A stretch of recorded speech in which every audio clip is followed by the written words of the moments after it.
약 5년간에 걸쳐서 현지사라는 절에 속아서 그의 그 현금을 사기당했는데 그 사기당한 내용을, 억울한 내용을 이야기하려고 뵙자고 했습니다.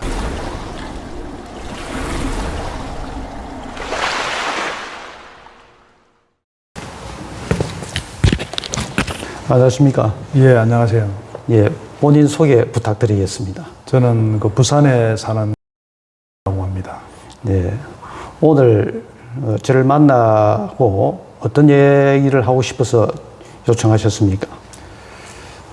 근래 제가 2013년 1월부터 해가지고 2017년 12월까지 약 5년간에 걸쳐서 현지사라는 절에 속아서 그의 그 현금을 사기당했는데 그 사기당한 내용을, 억울한 내용을 이야기하려고 뵙자고 했습니다. 혹시 불자십니까? 예, 예. 네, 현지사를 어떻게 알게 되었습니까? 2013년 1월경에 현지사를 나가게 됐는데 그 전에 몇 년 전부터 저는 그 조계종 절에 뭐 딱히 정해놓고 간 절은 없지만 뭐 경남 부산 근교에 큰 절을 다니면서 뭐 큰 스님 뵙고 법문도 듣고 나름 뭐 기도도 하고 집에서 공부도 하고 그렇게 했었는데 2012년 12월 달에 우연히 그 한국경제 그 신문에 붓다의 메시지라는 그 책이 나왔는데 그 광고 내용 책을 보니까 뭐 지금 현재의 현세에 2600년 전에 그 부처님의 제자 두 사람이 현세에 사람 몸을 받아서 부처님으로 태어났다 해서 뭐 그런 내용이라든지 그 두 부처님이 현세에 태어났는데 뭐 청정계율을 지켜서 부처님이 되었으니까 그 절에 가게 되면은 뭐 조상이라든지 뭐 현재 하는 사업이라든지 모든 일들이 뭐 원만하게 다 이루어진다는 얘기를 듣고 호기심에 나가게 되었습니다. 그 책을 다 읽으셨습니까? 네네. 네, 내용을 보고 어떤 느낌이었습니까? 이를테면 뭐 간단하게 한 두 가지, 세 가지 정도로 요약할 수는 있는데 과거에 우리 조계종 절 같은 경우는 법문을 들어보면 그렇거든요. 예를 들어 과거에 성철 스님이나 우리 큰 스님들 얘기를 들어보면은 부처님이 어디 있느냐 또는 뭐 지옥이 어디 있느냐 물어보면은 모두 그게 네 마음에 있다. 뭐 이를테면 심적시불이니 뭐 그런 얘기거든요. 심적시불이 이를테면 네가 마음먹기에 따라서 니도 부처다. 뭐 그런 얘기입니다. 해서 뭐 지옥이 어디 있냐 물어보면 지옥도 네 마음에 있다. 쉽게 말하면 과거에 우리 조계종 절의 어떤 그 교리라는 거는 모든 것이 네 마음먹기에 따라 가지고 지옥과 천당 다 있다. 뭐 그런 것이거든요. 근데 현지사는 실질적으로 지옥도 있고 또는 부처도 현재 현지사에 가면 두 번 부처님이 사람 몸을 받아서 2600년 전에 부처님의 제자 안한존자, 가섭존자라는 몸을 가지고 태어났다. 뭐 그런 얘기거든요. 그래서 실질로 이게 부처님이 정말 태어났다면은 세상이 이렇게 가만히 있을 리가 없는데 해서 제가 호기심에 그 절을 나가게 된 겁니다. 예, 현지사가 어디에 있는 현지사입니까? 현지사는 그 본사가 강원도 춘천시에 있고 또 광역시에 부산, 그 다음에 대전, 대구, 그 다음에 제주도, 그 다음에 서울에도 있었는데 지금은 막 없어진 걸로 제가 알고 있습니다. 그래서 일본까지도 있었는데 뭐 전국에 걸쳐가지고 제주도까지 포함해가지고 한 약 6군데 있었습니다. 네. 그 책을 읽고 현지사를 찾아갔습니까? 네네. 네. 그 찾아가서 누구를 만났습니까? 부산에 당시에 제가 2012년 12월 달에 갔었는데 부산 분원인데 동네 지하철역 2번 출구에 그 이센타워 빌딩인데 거기에 지하 2층과 1층 그리고 12층인가 13층에 그 빌딩을 나누어 가지고 저리 이제 이렇게 임대차 계약을 맺고 절 위치가 있었는데 당시에 갔을 때에 그 지하에 갔을 때는 신도들 안대를 받아 가지고 12층에 있는 그 주지 스님 우리 속가 이름으로는 김복희고 당시 우리 법명 스님으로는 아마 도현 스님이라고 예 그렇게 안내를 받았습니다. 첫 인상은 어땠습니까? 그 스님? 제가 과거에 조계종 절에 가보면 스님들 울력도 하고 뭐 이렇게 저렇게 햇빛에 걸려가지고 얼굴이 새카맸는데 그 절에 가니까 도현 스님, 주지 스님 뭐 이렇게 비롯해서 거기에 있는 스님들은 얼굴이 뽀자해가지고 완전 밀가루 뒤집어 쓴 것처럼 얼굴이 하얗음이 돼서 여기는 스님들은 왜 얼굴이 이렇게 하얄까? 햇빛을 안 받아서 그렇나 이렇게 생각을 잠깐 했었습니다. 예. 어떤 대화를 나눴습니까?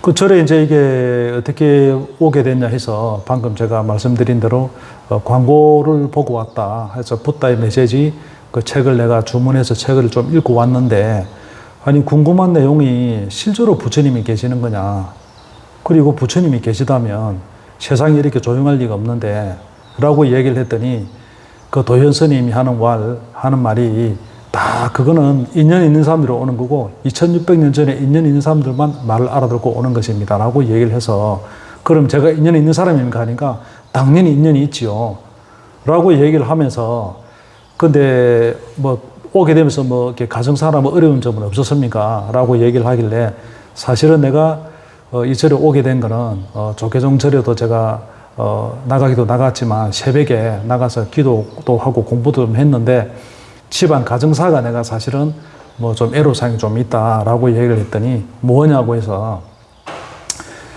사실은 그 저희 집안이 남자들 대대로 할아버지도 그렇고 또 할아버지의 형제분들 또 우리 삼촌 또 사촌 동생 이렇게 해가지고 비명행사한 부분도 있고 거의 60대기 이전에 다 요절하다 보니까 단명한 거죠.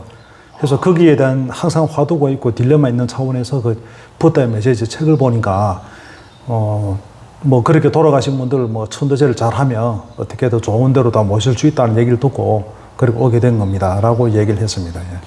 그러면 그 선생님의 가족들이 내려오는 어떤 그 질병이 있었습니까? 질병으로 돌아가신 분도 있고 또 사고사로 돌아가신 분도 있고 예 그렇습니다. 삶에 있어서 상당히 그 많은 의문 속에서 궁금하다 보니까 그 저를 찾아가게 되었다고 생각할 수가 있겠네요. 예 맞습니다. 예, 그 스님이 어떤 내용으로 선생님을 계속해서 유도했습니까? 그래서 방금 제가 말씀드린 대로 제가 살면서 항상 머리에 이렇게 화두랄까 어떤 그런 트라우마 같은 거죠. 이렇게 살다가 과연 삶이란 살다가 이렇게 나도 사고 사나 이렇게 젊었을 때 이렇게 내가 비명행사하게 되면 집에 가장으로서 또 저희 집도 마찬가지로 애들이 있는데 이게 어떻게 될 것이냐는 그런 항상 그런 두려움에 살고 있었던 찰나에 그러한 상황을 얘기를 했더니 그 주지 도현 스님이 하는 얘기가 이거는 필시적으로 집안에 우환이 있고 집안에 남자가 단명을 하는 거는 거사님께서 과거 생에 필시적으로 아주 나쁜 악연을 살생을 저질렀기 때문에 그 업보를 지금 받고 있는 건데 그 업보의 인연으로 해서 이 절에 오게 된 거니까 이 절에 모든 것을 다 바치고 천도제를 지내고 각종 부처님의 어떤 그런 지시에 따라 가지고 움직이면 집에 단명하는 일이 없을 거다 해서 일단 절에 몇 번 나오게 되면 상세한 얘기를 위에 있는 큰 스님한테 내가 얘기를 해서 한번 해결 방법을 찾아볼 테니 일단 절에 계속 나와보라 그렇게 얘기를 했습니다. 그게 시기별로 언제였습니까? 그게 2012년 12월 말경이었습니다. 그 이후에 그 현지사에 신도가 되었습니까? 근데 바로 된 건 아니고 저도 생각을 잠깐 해보니 야 이게 무슨 꿈 같은 얘기인지 이게 뭐 좀 이게 또 사기당하는 건 아닌지 그렇게 생각도 했었는데 또 저희 집안 자체가 또 좀 다른 집안과 틀리 좀 특별한 점도 좀 있었기도 했고 송원쌤 치고 한번 나가나 보자라고 2013년 1월경에 그때 아마 그 부산분원 그 현지사 부산분원에서 1월 달에 관음 부처님 가정보살 부처님 아마 점안식이라고 있었거든요. 거기에 그 계기로 해가지고 제가 제일 처음 나가게 됐던 것 같습니다. 첫 번째 불사를 언제 정도 시작했습니까? 불사는 제가 2013년도 2월 달에 아마 처음으로 한 것 같습니다. 혹시 뭐 금액적으로 첫 불사를 한 어느 정도 하셨습니까? 불사는 이제 제가 이런 가정사가 있고 저래 있다 하니까 그러면 급하게 빨리 집안 우환을 여기서 더 지체하지 말고 막으려고 하면은 제주도에 또 본사, 제주도에 이제 분사죠. 그 절을 처음에는 조그마한 컨테이너식으로 되어 있었는데 절을 불사를 해가지고 크게 짓고 있었거든요. 거기에 현지사에서 제1교주 문기순 태사부라는 그 스님이 제1교주죠. 그분이 부처를 이루었으니 제주도에 가서 원결 촌도제를 지내게 되면은 제가 집안에 있는 남자들이 단명하는 그 이유를 알게 될 것이고 또 그 원결들 풀게 되는 계기가 될 거기 때문에 일단 그 가기 전에 제주도에 있는 그 문기순 태사부한테 허가를 받아야 되니까 좀 기다려 달라고 해서 며칠 텀이 있었는데 며칠 지나니까 거기 제주도에 또 문기순 그 보좌하는 김혜성이라고 보광스님이라고 있었습니다.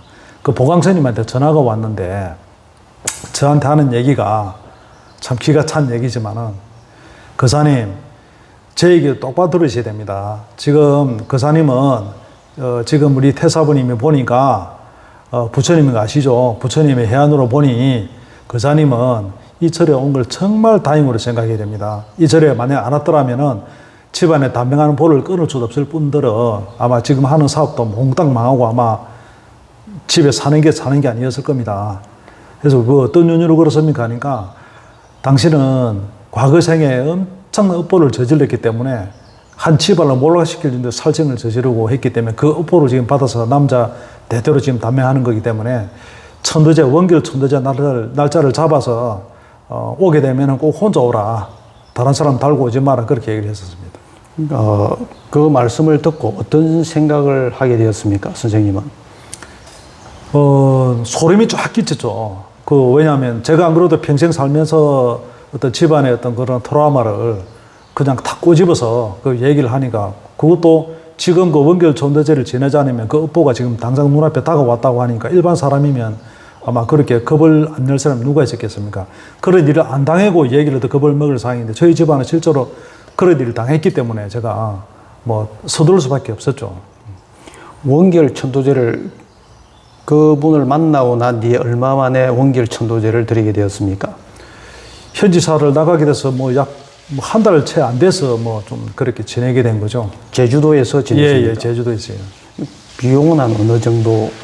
비용은 그때 그 보강 스님이 김혜정 씨가 하는 얘기가 원결 천도제가 생긴 지 얼마 안 됐는데 절에 온 지도 얼마 안 된 사람한테 이렇게 해주는 경우는 아주 극예외인데 대신에 그렇게 절에 뭐 이렇게 또 두 분 부처님한테 뭐 솔직히 한 말로 뭐 이렇게 갖다 바친 것도 없는데 공덕이 없는데 뭔 어떤 명분으로 할 게 없으니까 지금 절에 당시에 뭐 큰 절을 짓고 있고 하니 불사를 해라. 그때 당시에 뭐 지장고살 부처님이라고 탱화를 뭐 3천만 원 또는 뭐 5천만 원 이런 식으로 돈이 있었는데 한 5천만 원 해야 원결 천도제를 지내줄 것 같아. 그렇게 얘기를 했었거든요. 그래서 저는 현금이 없습니다라고 했더니 현금이 중요한 게 아니고 뭐 집당 문서를 팔아서라도 사람 목숨이 왔다 갔다 하는 문제인데 그거는 돈 가지고 논할 문제가 아니고 5천만 원 갖다 주는 거 해가 지내주는 것만 해도 너무너무 이거는 진짜 엎드려서 오체투지하고 감사해야 될 일이다. 그렇게 얘기를 했었거든요. 그래서 어떻게 판단하셨습니까?